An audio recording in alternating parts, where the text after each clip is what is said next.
What's up, non-believers, doubters, and skeptics? Welcome back to the Jesus Unfollower YouTube channel. Got a very special guest in the house today.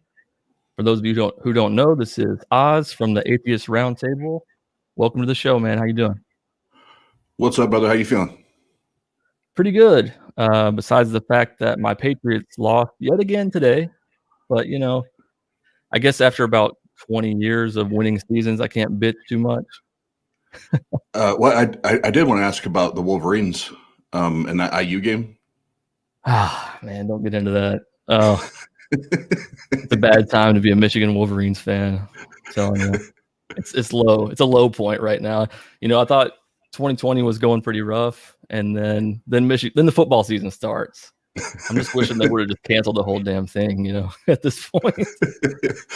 Well, as explained to you, I don't even really watch anymore. But as a IU fan at heart, I'm glad they did it. This is the best we've ever done. It's probably the last time this will happen, so we're enjoying it. Yeah, man. Indiana's been pretty good, pretty surprising for sure. Absolutely, yeah. I think the most wins I've ever seen is 6 in a season. So we're off to a great start. I know y'all got a damn enthusiastic coach over there, Tom Allen, and he's been like chomping at the bit. They've been getting closer and closer to beating Michigan every year, and then they just stomped a mud hole in their ass this year. But yeah, Tom was there when. Now I do remember this. This is when I was still a diehard. When Hep was there, Terry Hepner, and he passed from cancer, and then Tom took over. Both of them kind of cut from the same cloth as far as leadership is concerned. So I really didn't have any doubt that either Hep or Allen would have success. I just didn't ever expect that kind of success where we'd see Indiana University in the top 10. I know, man. It's wild. Who knows what to expect next this year, dude? Indiana in the top 10. 2020 is just a shit show. Who knows what's going to happen next? It's crazy. I told it to make it now at least part of this atheist conversation. My family all being believers, I told them, you know what, guys, Indiana top 10, there may be a God. There just might be one. Yeah. Well, I do pray to the football gods sometimes, that's for sure. But apparently they fucking hate me. So at least lately. What up, people in the chat? Randy, Aubrey, Simply Secular, Samuel, what's going on? So I see the Atheist Roundtable. Y'all are going live like all the time, about every night. It's pretty cool. It's admirable. It's a strong work ethic, and I noticed that you're doing the call-in shows now. So how's that been going? Yep. Well, it's going awesome. We're still testing a lot of things in it and trying to find exactly what we want that format to look at. But Pasta, anything that Pasta seems to put his hands to, as far as the production and direction and that kind of thing, seems to eventually be glazed in gold, so to speak. So I know it'll be a winner.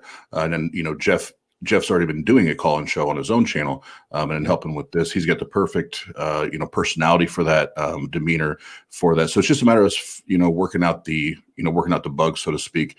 And I think that spinoff from the Tart Live show will be a home run.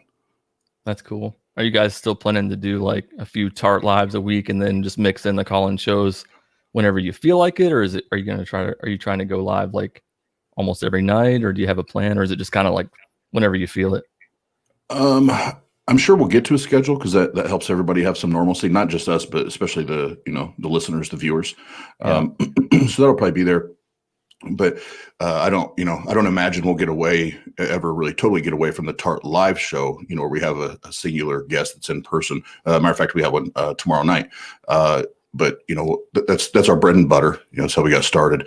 So I don't see that going away. But the call-in show now offers a whole other element to our team, for our viewers and listeners. So it's exciting. We'll see where it takes us. But so far the response has been awesome. Yeah, you guys have a good diverse team, I think, with Jeff, the troll, and you hosting, and Ben with the SE stuff, and then Mike directing everything, and the little Q&A segment. It's pretty good. I like the production for sure. And trust me, I totally understand like trying to find a schedule, because here I'm like, I would upload like a video every Tuesday, and then I was like, well, I'm going to try to start streaming every Sunday, and then I would slack off, or like I'll do it every third Sunday in February, or and it just gets off track. So that's admirable too. I'm going to try to start streaming most Sundays that I can, anyways. Yeah, it's I mean, it is a grind. It's when you're having a blast doing it. I think, as you sometimes you look sight of the amount of hours and work you put into it. When you're really passionate about it and enjoy what you're doing. But we are, at the Atheist Roundtable, we are very, very fortunate to have a team that puts in the work. First and foremost, being Pasta, the work that he puts even behind the scenes is immeasurable. What he does for the channel, but him and I talk, and the other guys, if there's something that needs to be done, as far as a show and getting on, there's a topic we want to talk about, we just get at it. So sometimes you lose sight of the time that you invest because you're so you love it, you're passionate about it. Yeah, I totally get that, especially with a live show is cool because you don't have to do a lot of editing and stuff. But for me, if I'm uploading a video and I'm sitting there trying to edit it and I'm trying to perfect it, and like it takes forever, and I end up looking at the clock and it's like 3 hours later, and I'm like, fuck, I'm still editing this thing. So if you guys are here, if you're watching, make sure you're subscribed to the Atheist Roundtable. That you can find them over at tart.live or the Atheist Roundtable. Just search it on YouTube and you'll find them. It's good stuff going on over there for sure. Yep. Thank you. Appreciate that. If you have any questions, just drop them in the chat. We'll get to them in a little bit. So I first met Oz here on TikTok, as a lot of the people from your show and people that you've had on your show, I've met all you guys through TikTok. So I was going to ask, what made you get on TikTok? Like, what were you already there and then you saw atheist stuff going on, or did you think, or did you know somebody already there that was like, hey, come over here and check it out? So I don't remember. You were doing dance videos, and then somebody criticized you, and you were like, you got pissed because they were a Christian, and then you started making atheist content. Is that what happened? Yep. Well, I was still a Christian, and I was working on pole dancing maneuvers, and another Christian judged me, and that's how I turned atheist. No, I'm kidding. I don't. I don't remember exactly how I found out about TikTok, or when why I downloaded it. But I did, and it was very shortly after I downloaded it. I was scrolling through, and I found Pasta Mike, and his account then was called Mike's Ministries, and was still very satirically based, atheist driven. And at that time, I was, still through the early phases of walking away from faith and religion, but also was going through a pretty nasty divorce. And when I'd get to my apartment at night, I just want to unplug, have a drink, have a cigarette, and just watch something that's going to make me laugh. Listen to something that's going to make me laugh. And when I found his page, I would literally go sit on my patio, have a drink, light a cigarette, and I'd go straight to Mike's Ministries because I already knew it was going to make me laugh. And then I started commenting. He would comment back, and next thing we know, friendship starts to develop after that. And we met J Mike, as you know, and then the trolley one, just Jeff and Murder Shed Steven, and Ben joined us a few minutes ago. But we all met via TikTok and that platform. But yeah, for me personally, I met Pasta first, and we had a blast on there. And he didn't know it till later, but it was one of those things. It was just kind of it was therapeutic, so to speak, for me to go on there and just forget about everything that was going on in my life and just fucking laugh. So that's how that friendship started. Yeah, that's cool. I remember he was one of the first. I think he was one of the first atheists I saw over there too, and I saw him doing a lot of his satirical stuff, which I fucking love. I do satirical stuff on there now too, and it riles some people up, or they just don't get it. But it's fun to do, in my opinion. But we got a pretty strong community over there forming, I feel like, on TikTok. Yep. You make a video and like 15 fellow atheists are going to make a duet out of it, or it just takes off. It's pretty cool. Pardon the Yeah, voice crack. I'm 13. Oh, damn it! I didn't know you're 13. I don't do. Yeah, Streams with man, my minors. beard came in early. No, it is really cool to see how the atheist community, skeptic community on TikTok has grown. And there wasn't a lot of strong voices that were on there, at least that I was aware of, until really here of lately. Now it seems like there's a slew that have joined in the last 3, 4, 5 months, and they're fucking awesome. That's true. I think I downloaded. I mean, I downloaded TikTok at the end of last year, I think, but I wasn't doing anything, especially any atheist content, until like March maybe. And there weren't like maybe people were on there already and making it, but I haven't noticed a lot of it until the last few months myself. And it's really been taking off. And I think it's important because there are so many Christians on that app and people of other faiths who just spread whatever, whether it's, their brand of Christianity, whatever that is. There's a million different denominations. So I think it's important that we also use our voice to speak out against it. And people think that it's like hate, but it's not hate. Yeah. It's just just a little opposition. Opposition doesn't equal hate. Yeah. And, Pasta has it on our outro, truth does not fear investigation. And if us investigating and challenging and pushing back on what you believe in is then, I guess, defined in your brain as hate, we're not really the problem. It's now, whether it's the faith, the religion, the dogma, the indoctrination, whatever it is, that's the problem. It's not us, because all we're doing is asking questions. That's it. You just keep asking questions, and then if people get offended, I mean, that's kind of on them. That's not really on us. And they've turned religion into this kind of untouchable thing where you can't mock it, you can't make fun of it, you can't question it.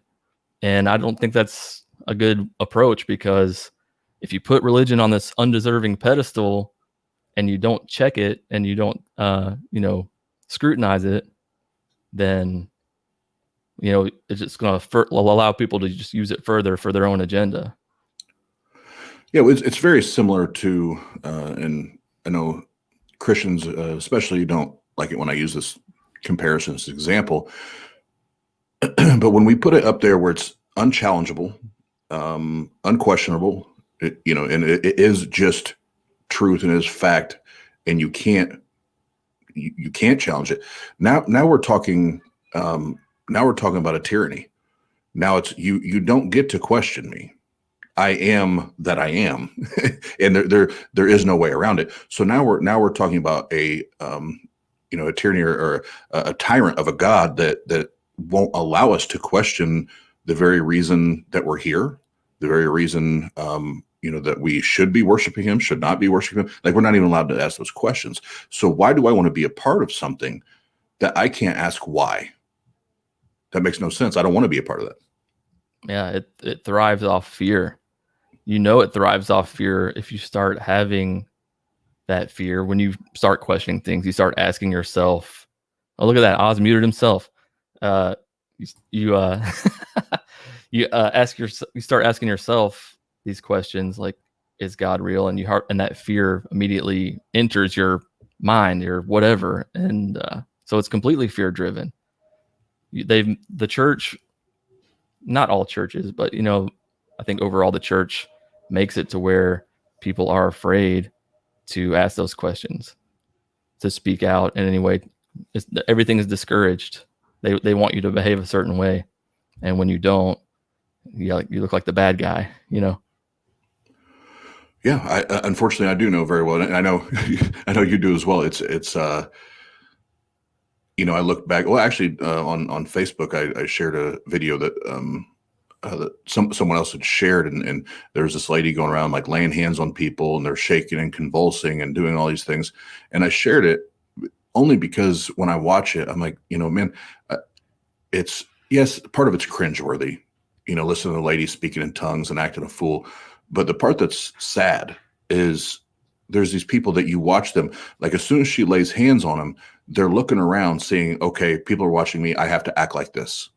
I have to, show that I'm feeling the Holy Spirit, or show that I'm feeling God by shaking and convulsing or falling over or screaming, and it's just those control and manipulation tactics that it breaks my heart for the people that they're so lost in it.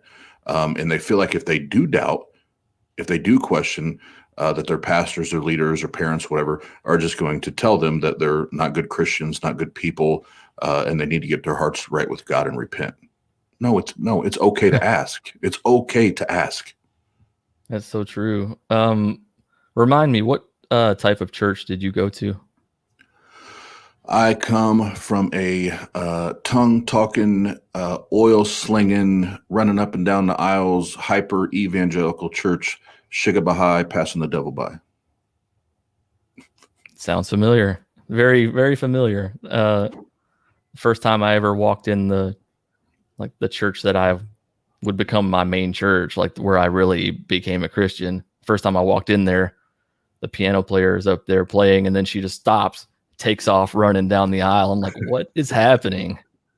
There's people waving flags and dancing around. And I'm like, I've gone to a few Baptist churches in my day. What's happening right now?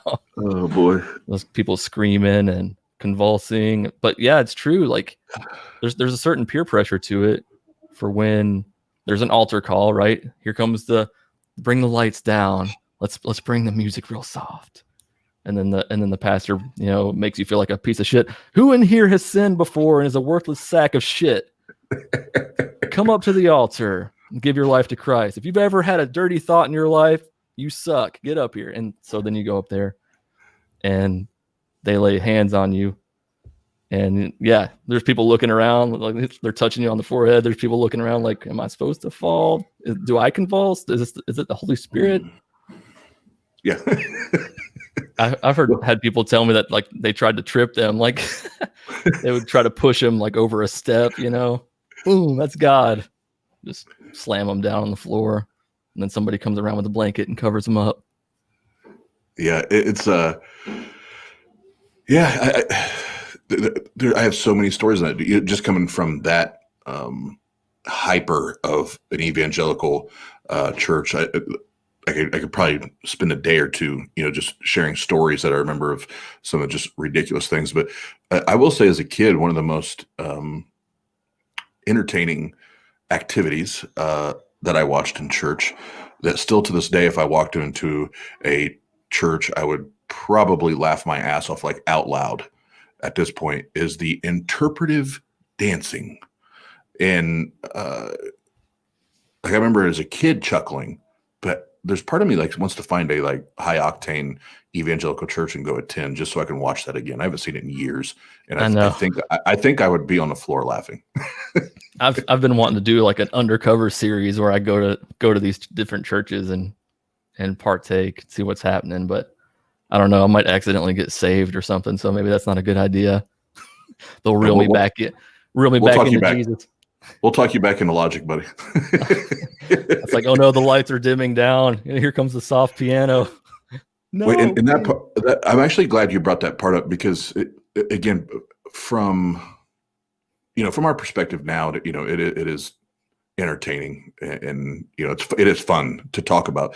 But excuse me, there is a psychology behind that, and a lot of people, especially ones that are still in church, don't understand the psychology and the power of the minor chord in music. And if you're not a musician, you don't understand what that is.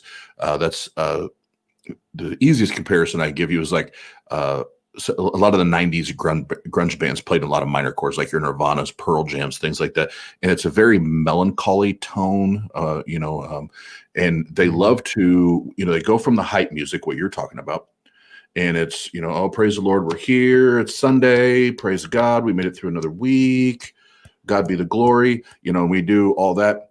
Then, lights come down and we go from, our major chords, we shift to, really minor chord driven music. It's a little lower.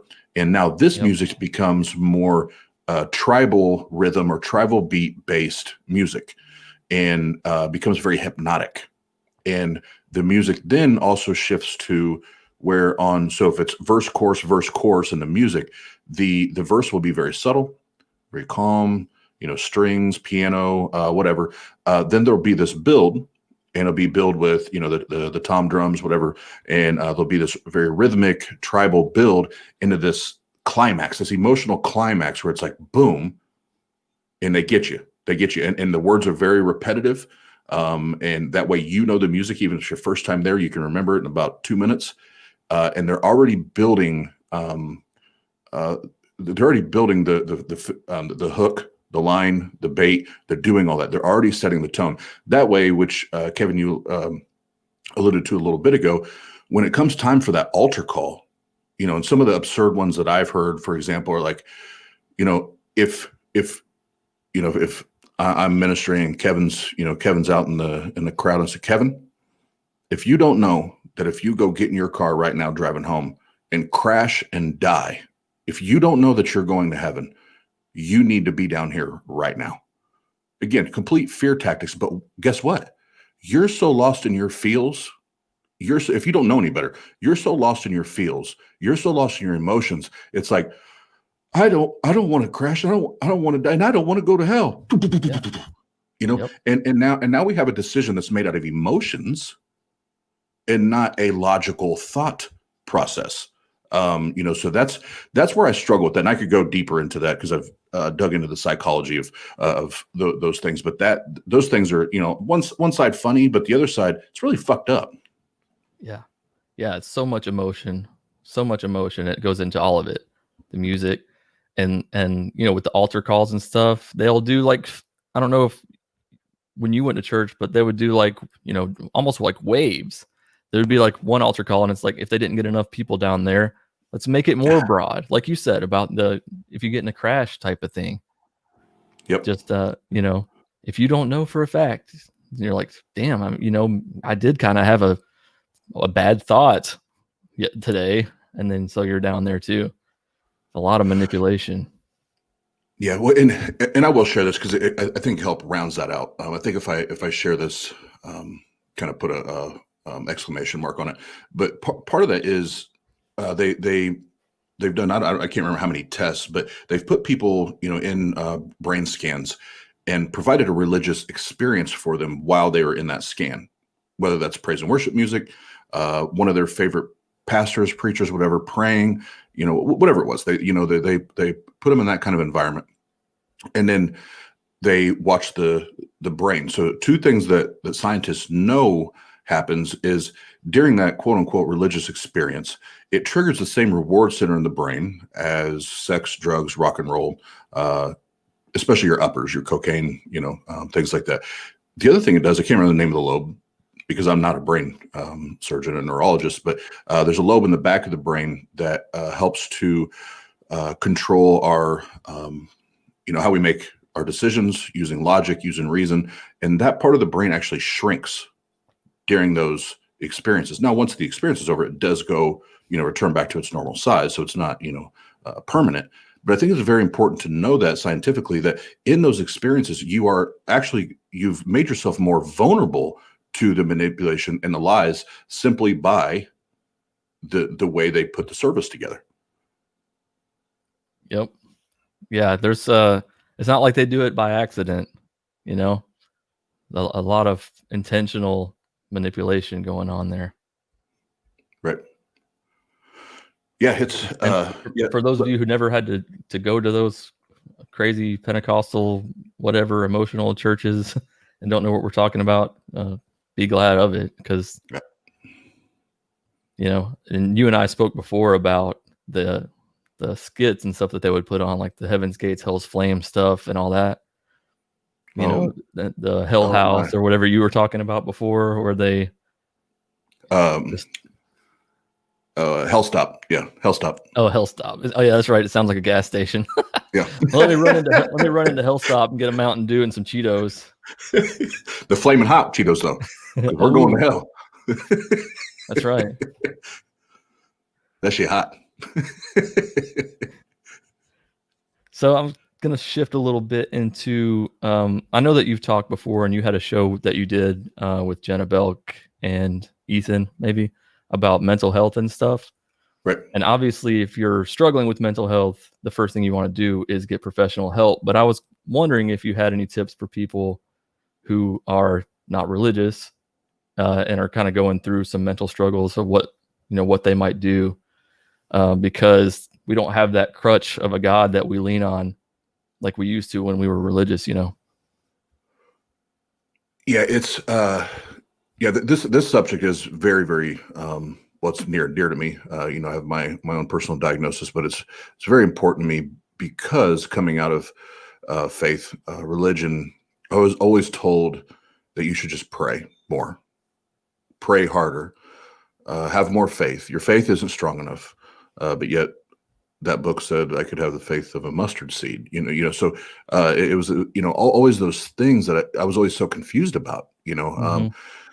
So I eventually got to the point once I got out of that world and started seeking professional help, that I realized, there's medicine. There's medicine that can help me. There's actual medicine that can help me. Yeah, So his name is Jesus Christ.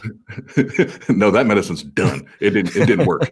But so I started. I found the right cocktail blend, whatever, of medications for myself, and then and I still see a therapist, a secular therapist, and I'm a huge supporter of doing that. So first and foremost, that's kind of my experience. So what would I tell somebody having had that experience? First and foremost, if you're coming out of religion and you've received the same advice that I received, is you don't trust God enough, you're not praying enough, you don't have enough faith. Listen to me, that is bullshit. That's bullshit. Your faith, your belief in a God has nothing to do with the chemistry in your brain. Go talk to a professional, and there's nothing wrong with not being okay right now. You can not be okay. There's still days for me that I'm not okay. But I know that I have medicine, I have a therapist, I have a wonderful wife that I can talk to. I have a great friend of Pasta, him and I, I'll call him on bad days, and having those people you can talk to. So first, get professional help, find the right medicine for you. There's nothing wrong with science. There's nothing wrong with doctors, no matter what a Christian tells you. Science and medicine are good, and they can help you. Do that, but find a good secular therapist. And what I'll share is, if you go to tart.live, that's our website. There's a spot on the left-hand corner. If you bring down the drop box, it says Tart Helps. And there's two things you can do there. One, you can just text the number that's on there. And I always like to make sure it's crystal clear. The people that will be texting you back are not professionals. They're just there so you can talk shit and vent and just get something off your chest if you're frustrated, anything like that. There's also my email's on there, austin@tart.live. And you can email me and I will get you even if it's a virtual appointment set up with a secular therapist. And if you don't have insurance, they offer a great rate, even if you're uninsured, and they can help you with that. So if I'm going to talk about this and my passion for it, I also want to try to give as many, many solutions as I can to people that might come across, this video, or other videos that have been part of talking about that. So in, kind of in review, if you're walking out and you've been told those things, find a professional, find a friend or two close to you that you can trust, you can count on. They're going to help you and they want you to be healthy. Find the right medicine and get, receive talk therapy. There's nothing wrong with it. And the more you talk about it and you normalize that conversation, vocally, verbally, and also mentally, that you're normalizing that it's okay to talk about this, man, you just literally feel weight falling off your shoulders, your chest. All of a sudden, it's easier to breathe. It's easier to think. Yeah, I've said a lot there. That's excellent advice, man. And sadly, as we know in the church, they don't take mental health seriously many times. And so there is never that serious conversation about it. It's always just pray it away, pray and God will take it from you. God will take care of it. And it's really dangerous. And it makes you wonder how many people just go undiagnosed, untreated, with depression or anxiety or any of that stuff. Right. Yeah. And that's what frustrates me, and why I try to be, try to be as vocal and passionate about that as I can, because I personally know people in the church right now that are undiagnosed, and it's because they lack enough faith or they don't believe God enough, when it has nothing to do with the God claim. Your fucking brain, the chemicals are unbalanced. That's all. There's nothing wrong with you. You're not Right. dumb. You're not stupid. There's nothing wrong with you. There's just a chemical imbalance, and there's nothing wrong with that. There is medicine available right now that can help you. It's so important that you said normalizing it, because it's always been, I mean, I don't know how old you are, but for most of my life, there's been this stigma attached to just even talking about it, even outside of the church Yeah, and absolutely. outside of Christianity. There's such a stigma about talking about mental health at all. And now it seems like it's becoming a lot more normalized to have these conversations. And so I think that's really important and good. Totally agree. And hopefully the voices get louder, as those that, walk away and get free of the manipulation or the dogma or, the tyranny that is religion, that controls those thoughts and motives, so to speak. Hopefully those voices get louder and louder and louder, to where they it mutes the other bullshit that says just trust a God, just have faith. That we can mute that. I know you guys want to mute Oz, but let's mute that shit. For sure, man. That's a good point too. Like, I feel like the more people who leave religion, who get out of it, they can connect with those people who are still in it, who have never really been able to ask those questions. There's a lot stronger attachment there of people who have just recently left or were told those things their whole life, and the people who they can clearly see are still stuck in it, still believing that way. That's a pretty easy bridge there for people to be able to get the help they need. Yeah, I remember when I first, started doing the YouTube channel with, Pasta and J Mike and, the rest of the guys. One of the things I noticed is like, man, this atheist community, one of the things that really struck me is they talk about mental health a lot in a good way. I was like this was in my head. I haven't said this out loud yet, but I was like, this shit's, it's weird, but it's super fucking awesome. It's weird because I'm not used to it. Right. This isn't normal. Like, people openly talking about this and talking to each other about it to, help each other get better. I was like, what in the hell is this? But then the more I was hearing it and the more I was around it, I was like, you know what? Yes. And I have a voice here too. I want to talk about it because it fucked me up, so I want to talk about it. And how can I help? And I remember asking people, what can I do to help you? How can I make a difference here? So the more we do that, and we kind of, I'll steal the religious quote, lock arms, together and make a force out of it. It slowly mutes that other side to where they may be talking, but we can't hear them anymore because it's irrelevant. Their point is irrelevant. So we have to keep talking about it and normalize it. Yeah, I went to church regularly, several times a week for a decade at least. And I can probably count on one hand the number of times anybody ever had a discussion about mental health at all. It was always just people were made to feel like that was Satan, or that was your own doubt in God or whatever, and that God would heal you, that you need to have more faith, like you said, more faith. It's your fault, or it's the devil coming against you, or demons and all this shit going on in the spiritual world. And it's not. It was never appropriately addressed ever. It was always something out of your control, or that God was overseeing or would have your back in the long run. Just wait and trust. Yeah, and I can say by memory, and I think I remember this, because it is important to me. But going by memory, and 30 plus years of being in church, attending church, and even having a brother that was my pastor for however many years, I don't recall one service, one message, one Bible study, one anything that had anything to do with mental health diagnosis, mental health assistance, like resources. Nothing, not one, not a single one that I remember. Me either, ever. We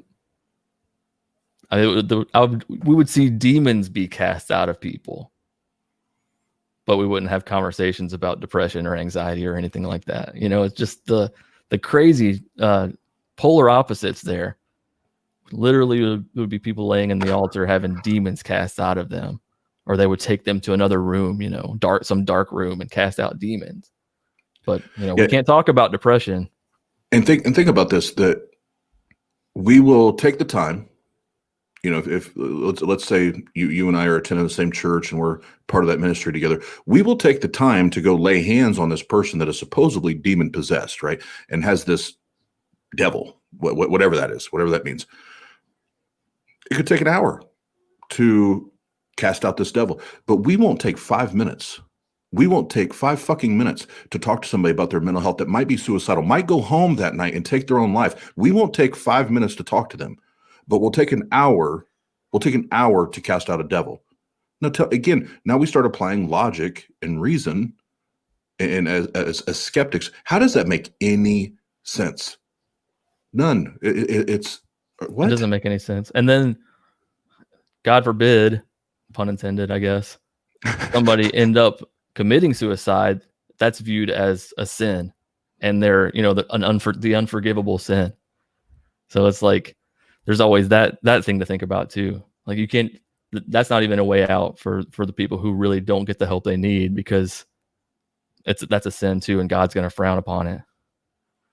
Yeah, it's if I were, the way I've learned to think now, if I were in church now and have learned this new way of thinking and, logic, reason, skepticism, and continue to ask until you find truth. I'm telling you right now, if I could stay in that world and still have this way of thinking, it wouldn't take me 2 seconds to make that decision. Oh, you have a demon. You have a demon. I'm actually go over here and talk to this person because I'm actually worried about something really fucked up happening to them. You and your demon can go to Denny's or Golden Crown, have lunch together. I'm going to go talk to this person. Peace. Did you ever witness any demons being cast out or anything? That? Oh yeah. Did you ever witness any limbs lengthening? No, never saw that. I saw that trick one time. I was at a church in Kentucky, and this person was up in the altar, and they were like, "My arms aren't the same length," or something. And then all of a sudden, they were praying, and slowly the other arm, like I don't know, it was some magic trick, and everybody's like, "Oh my God!" I'm like, that's what God has. That's the best He's got, is like to lengthen one arm a couple inches. Right. People dying out here. Yeah. So, but at least you can clap correctly now. Yeah. Now we'll get the right pitch out of your clap. So that's good. That's good. No, I never saw the arm. I did. No, I did see the leg one, where they pull the leg out, the old shoe trick. I did. I do remember seeing that, but yeah, I probably couldn't even count on 2 hands how many times I saw a demon possessed person, go into the screaming and clenching and all that. And I'm like, even back then I was a little skeptical of that. I'm like, because when I go to school, like the only time this shit happens is when I'm in a church building. Like this shit don't happen nowhere else. Just your average everyday Joe walking around is not getting possessed by demons. Maybe let's just not go to church then, because it's only happening up in the altars of churches. Yeah, and they're definitely out in public. They're definitely not manifesting, and showing their faces. It's crazy. It's crazy talk. I don't see anybody get possessed in an Olive Garden or anything. It's always in some sort of spiritual setting. Yeah, it's like I said, if I had to pick today, I was in that world and it was able to process now, or process the way I do now. It would be like, all right, you and your demons go have fun. I'm actually gonna sit and have a conversation with this person. Yep. I just saw there was a TikTok. Of course, it's always going to come back. Our conversation's always going to loop back around to TikTok, in case you haven't noticed. But there was a video of I think she was a teen girl. I couldn't really tell, but like a demon being cast out of her, and she's like talking like she's supposed to be the demon. You know, like I took everything from her. And I saw that. Did you see that? Oh god, that shit's circulating. I was gonna make a duet, but they had the duets turned off, and I was like, I guess I'll just leave it alone. But yeah, that's another one that it's. I mean, yes, I'm never gonna lie. There's a part of it this comment cracked me up, dude. Go down to Olive Garden for unlimited soup, salad, and demons. I think they're charging for the breadsticks now. Good one, little good one. 2020 is going way downhill, man. They're charging for breadsticks now. No, but like with that young lady on TikTok, there's part of it as, you know, atheists that we're going to find it funny, guys. It's going to be comical. Christians, just know it's funny. It's comical. It is what it is. And especially, there's no evidence for it. Of course we can mock it. Yeah, and when we, you know, when you have somebody that came out of that and firsthand, like, watched it, experienced everything, once you get through the trauma of watching all the fake shit, you're like, it's still funny. But then there's still the human element on the other side. When I watched that, because I watched it probably 3 or 4 times, and the first time I laughed, but then the other 3 times I watched that young lady, and my heart breaks for her, and that pastor that is getting clout and money and whatever else, tithe and offerings and all that off of her, acting like that because she feels like she has to do that to get approval, to be accepted, to do any of that. Dude, you're an asshole. You are an asshole that you will subject a young woman to something like that just because you want a little recognition, you want a little fame, you want a little money. So the human element, the human part of it for me separates the comedy of the act and the routine to know that she's actually been convinced. Yep. She's been convinced that she's possessed by this thing that doesn't exist.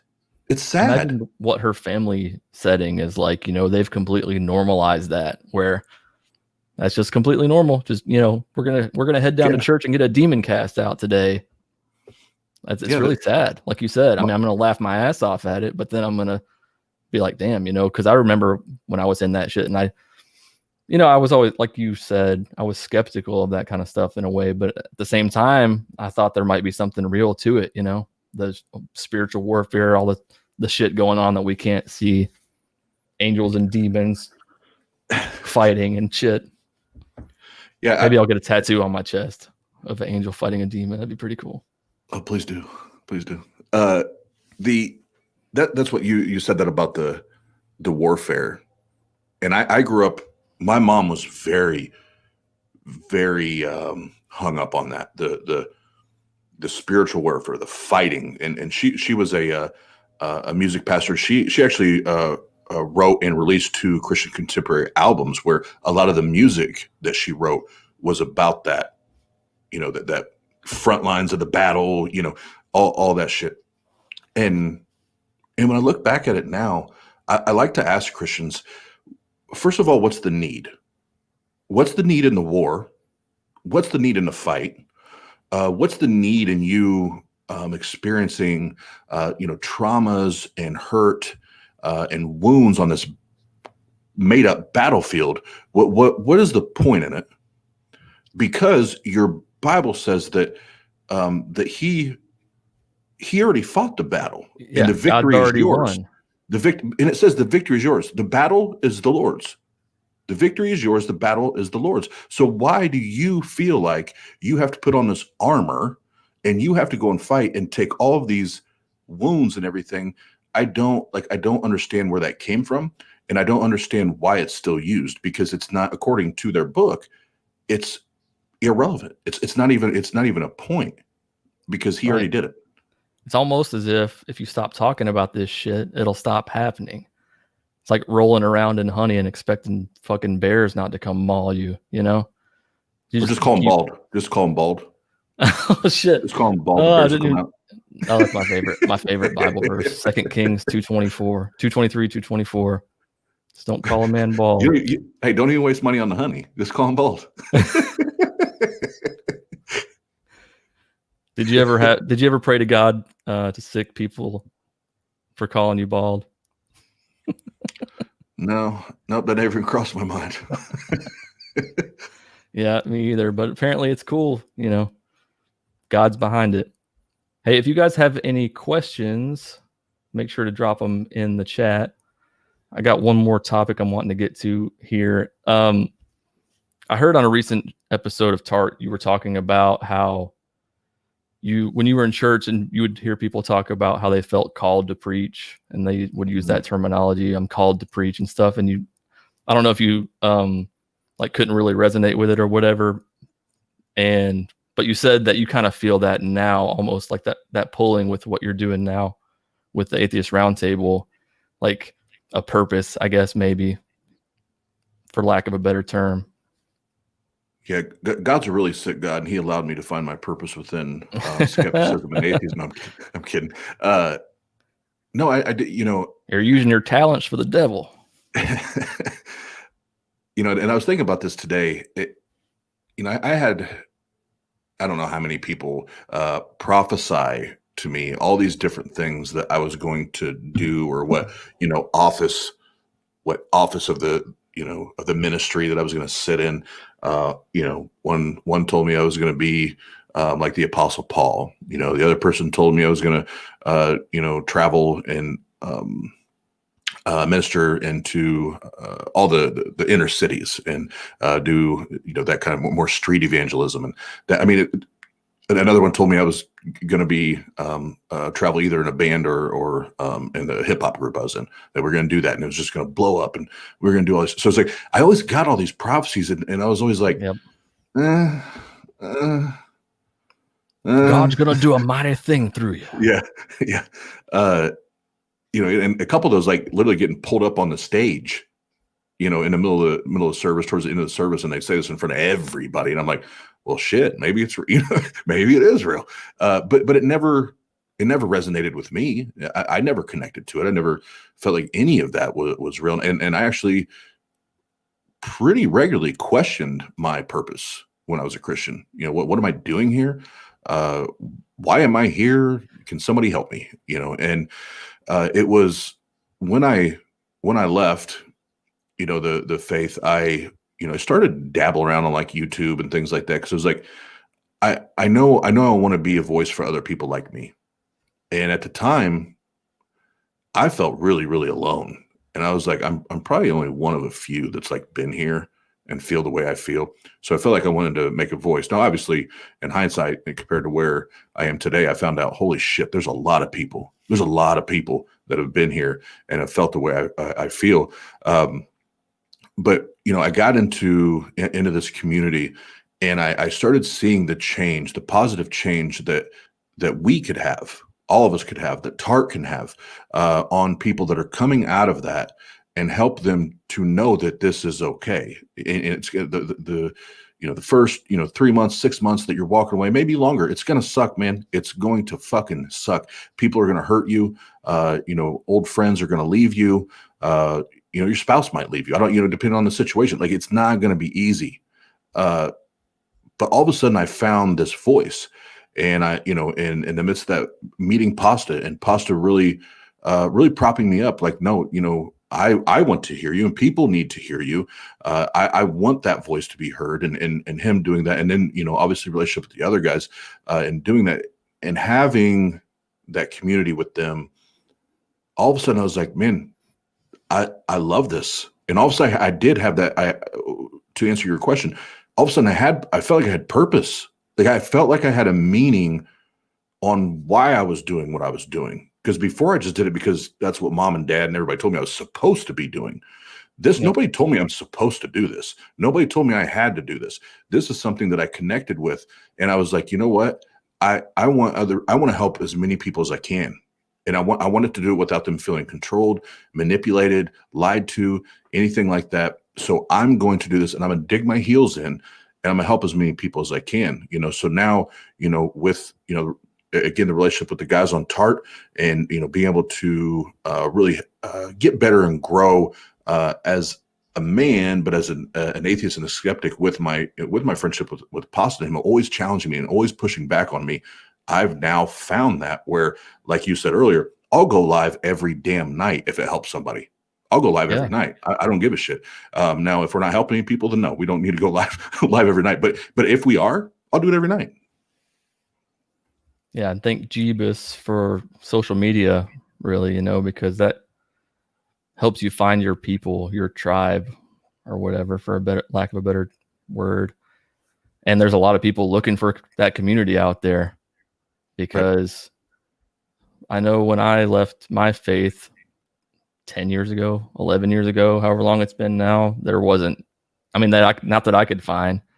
And so I could imagine people in the eras before that, like even like pre-internet and stuff, how many people you think just never felt like they had anybody they could talk to about this stuff. Yep. And now we have people like you and all these shows and all these accounts on social media who are just dedicated to helping people or answering questions or just letting people vent out their thoughts. And it's a great thing, man. It's a great community, I think. Yeah, it's awesome. First and foremost, once you find it and you tap into it, and you're like, holy shit, okay, I might belong here. But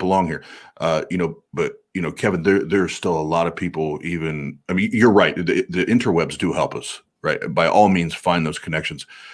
But unfortunately, there are still people, because they're scared to even listen to an atheist video or watch it or listen to a debate. They're scared because they think that the thought of that information entering their ears and going into their brain is all of a sudden going to send them to hell. They still won't do it. And those are the people that somehow or some way I want to be able to help.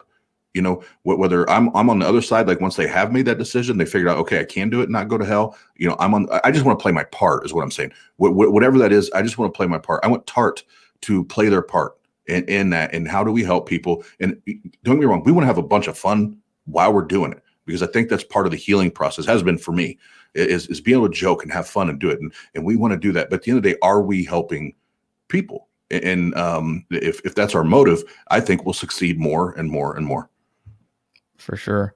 It's funny that you mentioned that about people being scared to even like have those thoughts, because I literally just put out a video like a day or two ago about that, about the first time that I even had that thought in my head about I don't believe in God, and the first time that I said it out loud, and how fucking scared I was just to even say that. And like, you immediately go through all the emotions of, oh shit, God's listening to me say this, or he can hear me think this, and it's like the ultimate sin against him to just doubt his existence. And yeah, there are a lot of people still like that, scared to type into Google that they don't believe in God. That's the truth. Yep. I still remember the first Seth Andrews and the first Atheist Experience videos that I watched, and I joke about it, but it's exactly how I felt. I was like, oh my God, I feel so dirty. Ooh, I feel so dirty. It was like, what the fuck did I just listen to? But yeah, and it is crippling. If you've never been there, you'll never understand it. But just to click that little play button is this like taboo. Like, oh my God, if I do this, I might go to hell. And that first time you're like, fuck it. you start listening to this, and the whole time you're like, wow, this makes a lot of sense, but oh shit, I'm going to hell. Oh, I'm going to hell. Yep. Mom and dad told me I'm going to hell. So Satan's coming through your earbuds, boy. Right now, boy. It's an interesting process. Religion is very healthy, making you scared shitless when you doubt.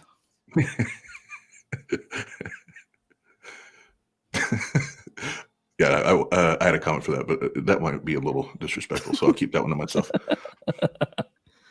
I had a question here from Pasta Mike. Where the fuck did it go? There it is. If I were God, Kevin, what's your favorite disability?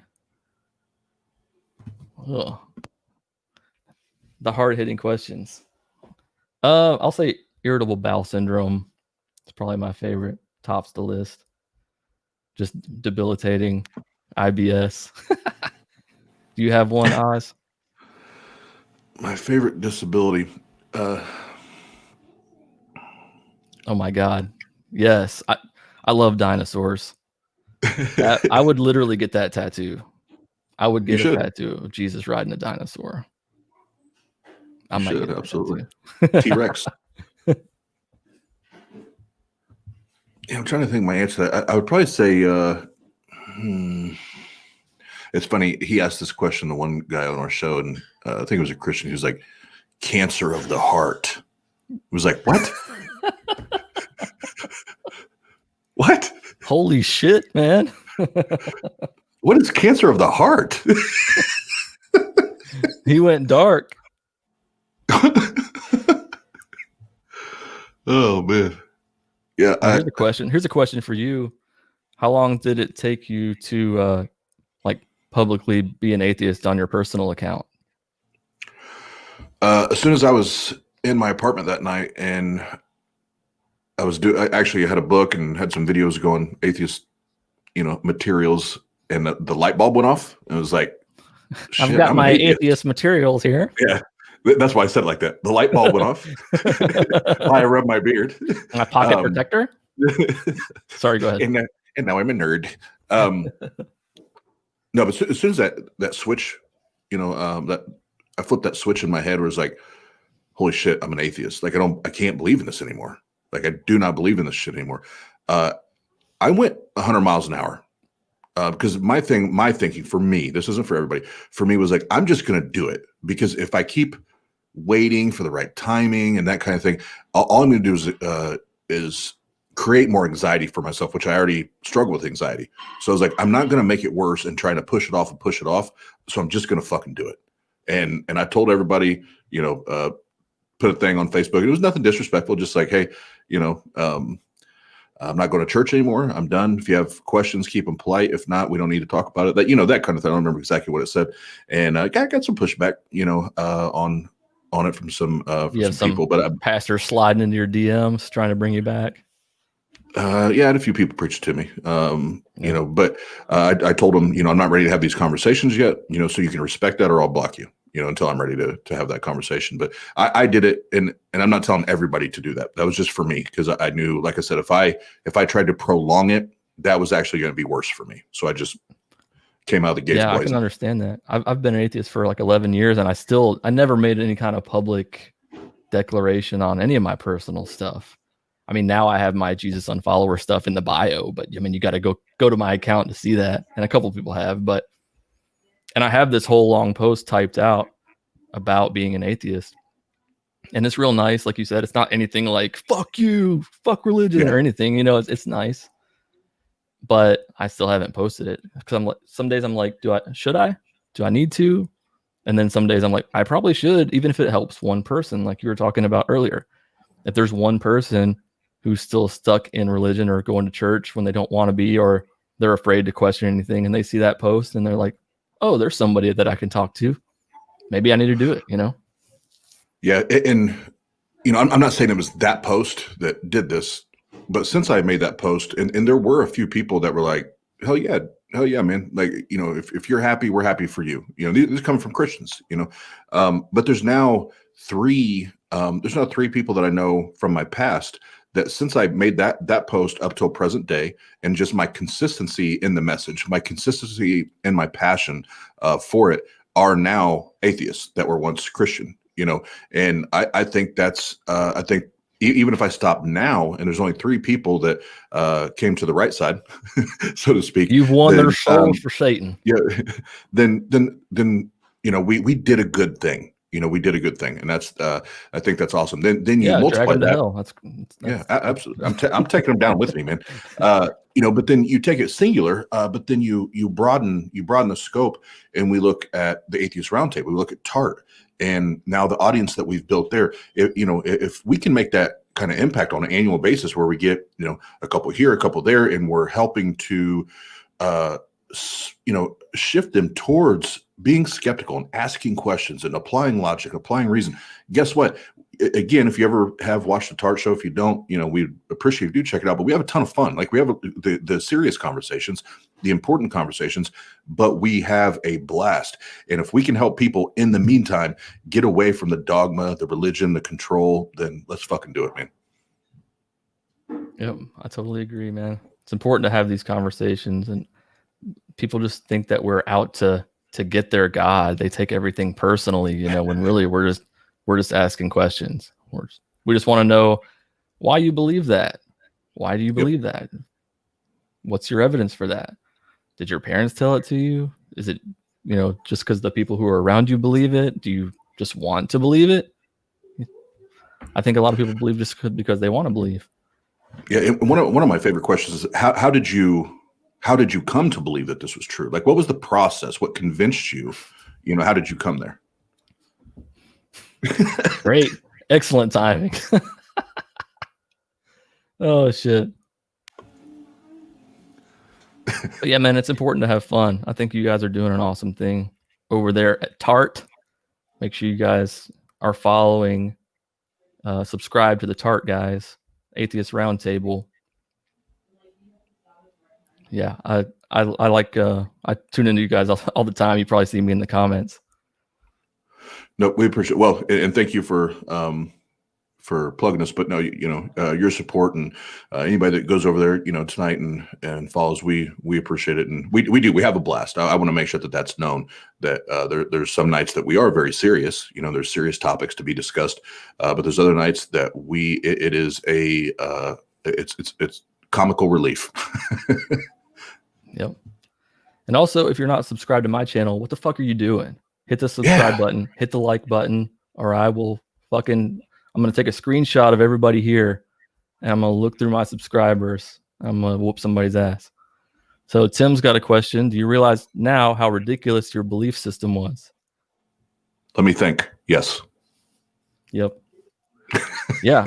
I realize now that my belief system didn't really have much of a basis. It was just based on indoctrination.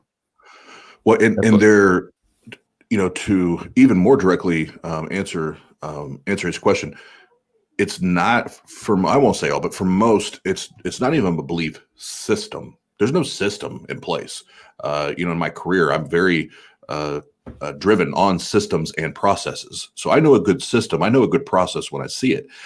There is no system in place there. It is based on faith, which is not a system. It's one of the most unreliable pathways to anything true or real. So the system thing, I completely understand what he's asking, and I can say no to it because two reasons. One, it's just dumb to believe it, and two, there is no system. Yeah, you want to piss off a Christian, ask them if faith is a good reason to believe something is true. They'll get real defensive real quick. Got a question Faith here from bullshit. Sonny, Simply Secular. I got caught watching the Atheist Experience on my laptop in church once. Wow. Did you ever get busted for sinning? Well, is this like a mom walk in while I'm masturbating question, or because I was about to say, I'll try to keep this PG. So that's what we're all about here. I can fucking tell. No, I'm kidding. The church I grew up in, I got caught with I was about 15, I want to say at this point. I got caught in a closet with the associate pastor's daughter doing a little something. And that did not go over well with the leaders that be. Yeah, I would imagine not. I was that kid. I was not that kid. I was always the good kid, even though if you would ask my ex-wife's stepdad, he thought I was Satan. But I was a pretty good person, not according to him. He locked his stepdaughter in a dungeon basically to keep her from coming to church so she wouldn't be able to sit a foot away from me, just ridiculous shit. Memories. Repressed memories. All right. Welcome to the Dr. Phil Show. Questions. I'm searching through. Man, thanks for hanging out with me tonight. I appreciate that. I know you're busy. You do like you do shows 8 nights a week. So I appreciate taking a little bit of time. No, Stop Kevin, by Jesus Unfollower. no, thanks for having me, man. I had a good time talking to you, and yeah, we're a rising tide raises all ships, and the more we all get better, the louder our voice gets, the more people we can help. So myself, Tart, I know that the Tart team were the ones that weren't working. We're in here hanging out and watching. We appreciate what you're doing, and let's make this community continue to grow. Hell yeah, man. All right. Well, you guys know, let logic and reason guide the way. Peace out.